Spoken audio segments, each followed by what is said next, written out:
This week, Banana Ball's secret team, the Visitors, won their first game of the season against the best team in the league, and the Savannah Bananas sold out back-to-back nights at Nationals Park. And a party animals coach charged the mound. All of that and more on this week's Banana Breakdown. Welcome to the Banana Breakdown podcast. Whether it's player interviews, weekly breakdowns of the games, or post-game live streams, we love to talk about all things Banana Ball. I think we need to go first into the party animals coach charging the mound. I mean, that's actually crazy. Yeah, this was a little bit of an unhinged moment. The Visitors definitely weren't expecting it, that's for sure. Yeah, so the Visitors pitcher accidentally beans the coach who was hitting Coach Vava. Well, let's just say that is one of my favorite parts of Banana Ball. The fact that coaches can bat, I think is hilarious, especially because, in MLB, I've always thought it was ridiculous that managers wear the uniform, the same, like they have a number and everything. They wear the same uniform as everyone else. And so in Banana Ball, those guys can actually get up and bat. Yeah, and so he's up to bat against the Visitors. Now, this is the Visitors' first time playing in 2025. These are all fresh players. And for most of these guys, this is their first Banana Ball game. So they're coming into this, and Coach Vava is not a small guy. And so the pitcher beans him, and he kind of like turns around to gather himself for a second. And you just see the coach bolt for the pitcher's mound. And the second baseman and shortstop are booking it into the pitcher's mound to give their pitcher backup, ready to do whatever they have to do. And the pitcher turns around and sees the coach right there, and he gives him a hug and is just busting up laughing. He scared that pitcher so bad. It was awesome. Yeah, I mean, when you think about who the Visitors are, right, these guys are Banana Ball prospects for the most part. And so they're coming from baseball culture when this stuff happens for real. And they were ready to defend their pitcher. But no, in Banana Ball, we're all about hugs and happy feelings, except for last week, but we don't need to get into that again. Yeah, so just a hilarious moment to introduce the Visitors and say welcome to Banana Ball. But let's go into the rest of the games between the Party Animals and the Visitors. So game one, Party Animals swept the floor with the Visitors. Like we all expected. Like we expected. And no then, offense to the Visitors. I mean, all you have to do is look at the scoreboard and you would expect the same thing. The Party Animals are winning way more than the rest of the teams in Banana Ball, top team right now, and they're playing against people who it's their first Banana Ball game. So then we go into game two, and game two was a much closer game. Yeah, I was not happy about this. So the banana, so used to the Bananas playing. Yes. So the Visitors were up 3-1 going into the eighth inning, and the Party Animals were able to rally and win that inning to go. They're only down 3-2 going into the ninth, and the ninth inning, I was a little bit frustrated about. I'll be honest here, I didn't watch it live. If I had, I would have been angry tweeting the entire thing. I was actually on an anniversary trip with my lovely wife, 5 years. So shout out to us. Give us a shout out in the comments. I'm sure she would love that. But I did watch it afterwards, and I was a little bit frustrated. So the Party Animals are able to hold off the Visitors at the top of the ninth. The Visitors don't score a run, and so it's 3-2 going into the bottom of the ninth, and the Party Animals are in perfect position to tie or take the lead and win.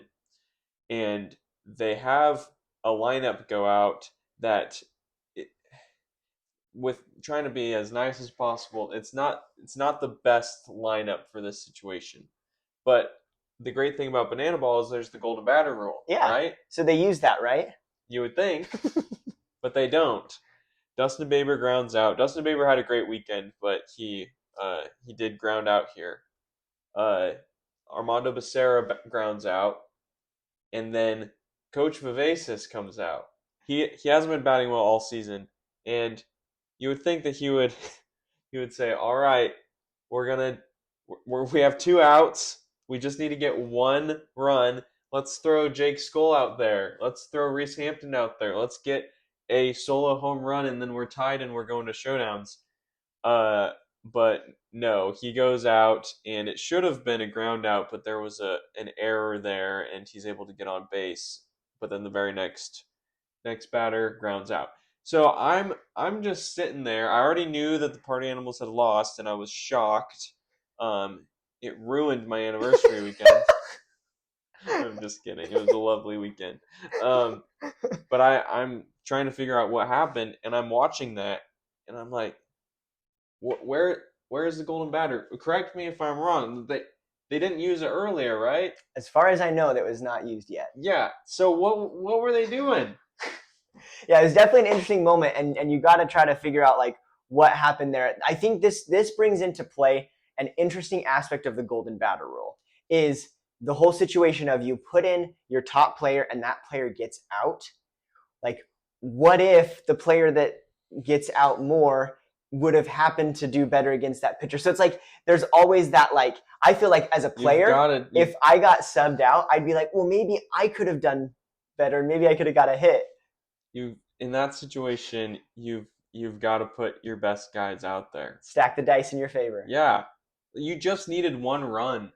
That is the most shocking to me, because I will say, if they were down 2 or 3 runs, you don't want to waste the golden batter. Yeah. Because if you hit a home run, you're not going to win. Exactly. You wait until you get some people on the field, and then you get the golden batter. Yeah, you need to get some guys on base in that situation, and then you bring your guy out. But here, a leadoff home run, and you're tied, and you're feeling pretty good. Yeah. Especially knowing that you have some solid pitchers that can take you in showdowns. Exactly. And showdowns, you bring up whatever batters you want. And they would feel pretty confident there. Yeah. So I know we've said it before. There's a reason why we podcast and not coach. But right now I'm feeling like I really could have done a good job coaching that game. Yeah, basically Sammy thinks that it should show 31-17 up here for the party animals, and that this little visitor sign that we workshopped last minute should show 0-3. I just want to point that out again. That's just hilarious. For those that are listening and not watching, it's Brandon very quickly drew visitors in gray Sharpie, wins 1-2, no logo or anything, and that kind of just goes with the whole vibe and branding of the visitors, how plain and everything it is. So, yeah. So that was my frustration. The party animals did win the series, as we all expected, but it should have been a sweep. And, I'm just a little confused about that. Maybe some viewers out there can comment and tell me why I'm wrong there for thinking that they screwed that up. But seriously, I would love to hear other people's takes on this, because I was just sitting there, and again, maybe I'm just totally wrong and I'm misunderstanding all of this, but it just seemed very clear that you should have used the golden batter in that situation, and the party animals would have won. Possibly. Or the visitors would have got a really great strikeout against the golden batter. Yeah, maybe that's what it was. They were embarrassed, and they didn't want Jake Skoll to strike out again at the end of the game. Gosh. Yeah, but shout out to the visitors. Great performance by those guys, their first weekend. Want to give a couple shout outs to a few players in particular. So Ashby Vining and Jordan Brewer in 3 games got 2 home runs this weekend and absolutely crushed it out of the park. Amazing players, did a great job. Ashby Vining was the showman of the night for the game that they won, the second game of the series, and just a really good performance by them, and some other really fantastic players that we saw in there, as well as and some really interesting banana ball characters of one of the guys that says he's like a time traveler, and he plays in like old-timey baseball uniform and like throws a knuckleball. There's some really fun stuff that these guys have cooked up, and it's exciting to see where these guys go in the future of banana ball. I'm so excited of the fact of the visitors being a team that's a developmental team and can bring these future players into banana ball. I think it's safe to say that we'll see Ashby Vining and Jordan Brewer on banana ball rosters next year. I'm really excited for that. Yeah, so really, really awesome. And yeah, the visitors are great. They still have 3 more games this season, and we're excited to see what else they can cook up. Yeah, so they'll play against the Savannah Bananas next time. We'll see those few games. They get a couple more chances to show it off, and then they're gonna sweep the Savannah Bananas. We'll see. It's in Grayson Stadium, so the Bananas have struggled a little bit there this season, mostly against the party animals, but we'll see. Do you think that they just include the visitors as one of the new teams. I personally don't want them to. I like what it is and what it represents, and having it be But a little bit here or there. where do they fit in the Banana Ball Championship League? Like, I don't think they fit. I think that they are, even when there's a league, they are purely a you play a couple games of the season so to they're prepare just into the future. exhibition games or like preseason Oh, games you're or saying like the Party Animals wins this weekend, would they count towards the yeah, tournament? yeah, Oh, okay. like you just kind of throw them in and maybe or I don't know, maybe it's like an all-star break type thing where That could be cool. you You pit yeah, the new guys against the all-star team of yeah, all six teams. maybe that wouldn't work. Um That would be I awesome. mean you could have like an all rookie team play against the visitors in an all-star break type Yeah, situation. Um, yeah, I was just just wondering like that's a good question. they're not going their games they play can't really count unless everyone plays the visitors and it's Which just I could see happening. it's just like That everyone plays one game against the visitors. I don't know. We'll see what happens. Can't wait for the banana ball draft. Um, yeah. later on. Yeah, we're really looking forward to that. But for now, I think we transition over to the firefighters and the Savannah Bananas. So we'll grab our other hats, make the transition. Unfortunately, the tailgaters did not play this weekend, so they're not going to be represented in any You need to hats get or a anything. visitor's hat. I truly want to know, do they make those? Is there any like merch for the visitors that you can buy? Because I haven't seen any. I So haven't seen it either, but I think that's a pretty funny like jersey or hat to wear, a funny conversation starter. yeah. The visitors or oh yeah, just want a jersey that just says home team. That would be funny. The visitors, and it's like on the scoreboard it says home team, the visitors. Yeah. That would be funny. But yeah, so let's get into the Savannah Bananas and the firefighters. So the firefighters have struggled this season, especially against the Savannah Bananas. And this weekend was no different. First off, they did perform pretty well. The trick plays are phenomenal for the firefighters right now. They're pulling off some of the best in the game. But from a overall game perspective, they ended up losing both games again against the Savannah Bananas. They are 0-6 against the Savannah Bananas on the season. And on the scoreboard, you can see behind us, they are 2 wins and 9 losses for the season as a whole. But that's kind of a quick intro to them this weekend. Yeah, I definitely there's a lot of improvement. There's a lot more chemistry now, and they're really close. But just haven't been able to put it all together yet. But I think they will be a dangerous team towards the end of the season, especially as we have the series at the end to see who's going to be the world tour champ. Um, but yeah, they just can't haven't put it all together yet. I do want to put a little caveat here, and I'm going to bring in bananaball.com/stats to help me out with this one. So we heard on the broadcast that Logan Lacey had fouled out to a fan for the 5th time this season. It's got to be the worst feeling. And yeah, and when you look at it, I'm going to pull it up here. Foul outs to a fan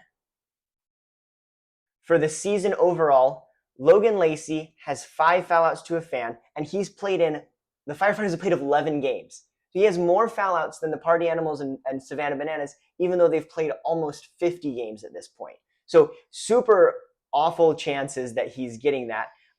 But then also with 3, Mason Maxwell of the firefighters, 2, Stephen Cohen of the firefighters. And if you look at the team as a whole, they have fouled out to a fan 18 times this season in just 11 games. To put that into context, the Party Animals have fouled out to a fan 20 times across their 48 games, and the Bananas only 15 times. They already have more foul outs to a fan than the Bananas, and they've played a quarter of the games that they've played. That's crazy. I mean, even the Texas Tailgaters have 9, Yeah. and they've only played 9 games. Yeah. Yeah, something weird's going on there. But yeah, that does play a big role because when you foul it to a fan, that at bat's done. You're not fighting in an at bat, fouling off pitches to try to keep yourself alive. Your Yeah. at bat's just over. So I don't know how you really even fix this. Like, So that's part of the conversation I wanted to bring up is I don't know if there's anything to fix. Because you think about it, what's happening? They've played 11 games and 6 of them have been against the Savannah Bananas. Who's in the stands? Mostly Savannah Bananas fans. For the most part, they understand the rules, and if a ball's coming to them and a Savannah Banana is hitting it, sometimes it's just like, oh, cool, a ball, let me catch it. But sometimes they're actively avoiding it. But then a firefighter, it's like, oh, cool, I can help my bananas out and I can get them out. And so I think there's a severe disadvantage that they're getting with that. And you can see it with the Texas tailgaters on a smaller scale as well. well, they also had a ton of they broke the record for most fan caught foul balls last week. Yes. And they had a home game. And it was the tailgaters and the firefighters. Yeah. So that they weren't really helping, but also the firefighters brand hasn't grown to the level of the Bananas yet. So I see your point there, but I don't know. It's the fans need to catch some more foul balls against the Bananas. That's what I think. Yeah, I think it's going to be interesting where, like, as this grows, like, next year into a league, like, can you imagine just being in a skewed, like, we talk about how impactful a home field advantage is in sports in general, or even being at an away stadium, but your fans follow you and are in the stadium. Like, that's a huge deal in other sports. It's way bigger in banana ball because if you have this advantage of, hey, it's sold out 80% Bananas fans, then that means that you have such an advantage with the foul outs. Like it's going to be crazy when this turns into an actual league next year. Yeah, there's gonna be some fights in the stands. I'm afraid. I'll be shoving you down in order to catch a Bananas foul ball. Yeah, that's a really good point. The fans can really impact the game. The fan challenge is also an aspect of this where they can choose to challenge a play. Yeah, fans make a big impact in this, and it's so much different than like baseball is actually one of those sports where home field advantage doesn't mean a whole lot in terms of the fans in attendance. There's perks of being at home, obviously, because you bat second and like you can have walk-offs. You're used to your field dimensions can vary between stadiums, things like that. Like you're used to your stadium. So in that case, there are some really big advantages in baseball. But when it comes to like crowds making an impact, baseball is actually a sport where that's not really a big deal. Like basketball is probably the sport that makes the biggest difference. Football as well, but I think basketball, because of the enclosed space and everything, can make the biggest difference if the fans are actually engaged. But in banana ball, you can have you can impact it in more than just noise and cheering and all of that stuff. You can actually record a stat and get it out. Yeah, which is pretty cool to see. And it's just an interesting thing of, hey, there's probably a lot of different things going on that are leading to some of the struggles that the firefighters are facing. But wanted to call that out. I was looking through bananaballs.com/stats and just noticed that. And it was like, oh my gosh, that's a huge piece to the puzzle of the number of times. Because to put it into context, they are fouling out on average like 1.5 times a game. The tailgaters are fouling out on average about one time a game. And then the Bananas are like a 25%, like it's like 0.25 times per game. So like you put the amount of times that the firefighters have done it into the number of games the Bananas have played, they would have fouled out like 70 times this game. It's a huge variance from what it could be. And small sample size, just 11 games, maybe there's something there, but like you're gonna regress the mean. I think it's, as we keep going, that it's just a weird number. I think it's gonna level out. It's gonna go back to the average. Yeah, I think they're always going to be higher than the Bananas, but I agree it's gonna get closer as more games go along. But yeah, there's some really cool stuff going on in banana ball, and if you're ever wanting to get into the numbers, if you're a numbers guy like me, definitely jump into bananaball.com/stats. It's a really fun place to dive into, and the Bananas team have done a really good job putting it together. Brandon reads it every night. No, I wish. That's all he does. I just look over at his phone and he's not scrolling on Twitter. He's just on bananaball.com/stats. That's the better place to scroll. But let's get into the games. So game 2, I wanted to talk about something that was really interesting. It was a cool experiment that they pulled off. Coach Rack was mic'd up for a good portion of the game, and they had talked about it being the full game. I don't know if there were some mic issues or just in the middle of the game they ended up not doing it, but he was mic'd up for most of the first inning, and then he was mic'd up there again at the end, and he did like a sideline reporter thing with the other Bananas, and it was pretty cool to watch, and I think that would be exciting for me to see more of in the future. I really liked what it came out to be. Yeah, I mean, a big moment was that on the very first, was it the first play, right, where he got a backflip catch? It was very early. It was in the first inning. Early and while he was mic'd up, he gets a backflip catch. I will say, go watch that video. He was so nonchalant about it. He was talking to the announcers, to Biko and Josh, and it's like, oh yeah, this and that, and then like, whoosh, and he does it back, and he just keeps talking, and Biko's like, rack flip, and he's like, yeah, that was pretty crazy. Like, he was just so nonchalant about it. It was awesome. Yeah, they're getting so used to it. He does it all the time now. You know, the Bananas have kind of mastered the backflip catches. A lot of banana ball players have started to. But yeah, he's just, nothing phases him. He's just so used to everything. Yeah, so that was really cool experiment. Excited to see where that goes in the future. I love the mic'd up moments, and I want to talk about another one with the firefighters this weekend. So Ben Dunn, pitcher for the firefighters, he's on the mic, and so he's talking to the announcers, and he's like, hey, Biko, Josh, you want to see something cool? And they're like, yes. And he goes up, and he does a handstand. So he's on both hands, lifts one hand up, and throws the ball as a perfect strike. And the batter hit it, ended up getting out. And so he induced the out with that play. But it was just like, how do you stand on one hand, upside down, throw the pitch, and get it to go over the strike zone? Like, that was absolutely incredible. Yeah, I mean, that's all arm strength right there. You can't get your core into it at all in that throwing motion. It was insane. I saw that, and I was just like, what in the world? What can these guys not do? Like, they just keep coming up with crazier and crazier stuff. That's something that I've really appreciated about the firefighters is we've talked about this with the new teams coming in. They have their own takes on different trick plays.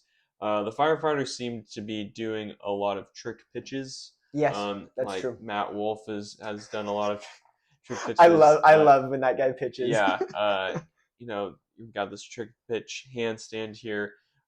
They seem to be really innovating on the pitching side of things, which I really appreciate.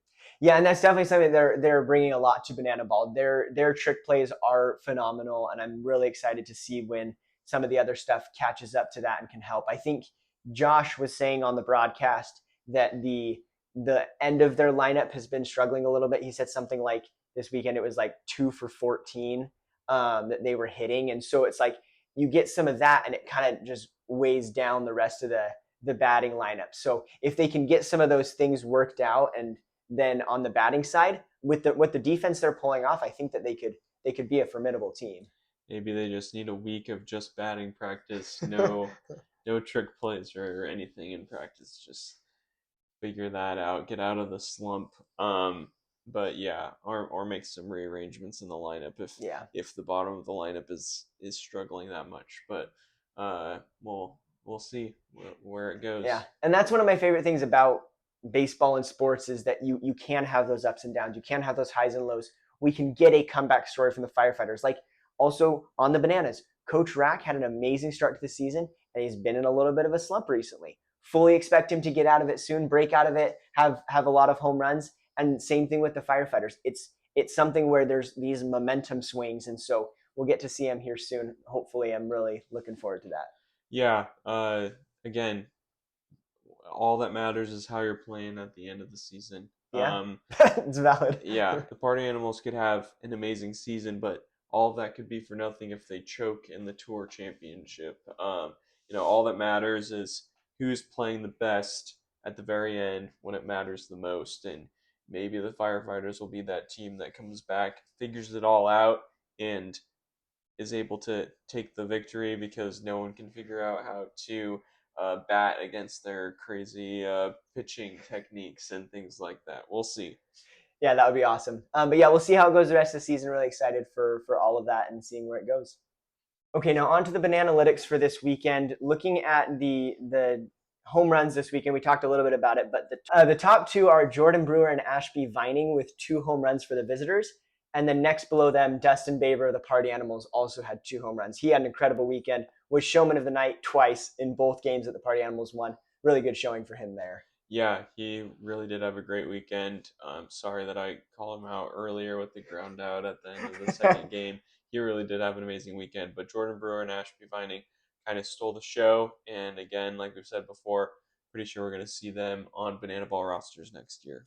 Yeah, for sure. And then jumping over to the pitching this weekend, we had a really good showing from Garrett Delano of the Party Animals, 4 strikeouts there. And then Brett Sanchez of the Visitors. He got 3 strikeouts, tying for the weekend with Gerald Donaldson and Noah Niznik of the Bananas, as well as Brett Helton of the Party Animals, who got 3 strikeouts as well. So really good showing from those guys.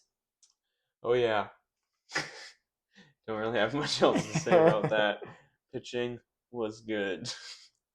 Yeah, and then with the trick plays, a lot of players got 3 this weekend. I won't list them all, but Dustin Baber comes out on top. He had 7 trick plays this weekend, and the next best person was 3. So an absolutely incredible, stellar weekend for Dustin Baber with the home runs, the trick plays, all of that. He did actually pass and is now the trick play leader for the Party Animals of all-time trick plays. So he has the most of all time, which is pretty impressive. And probably the most beer chugs, too.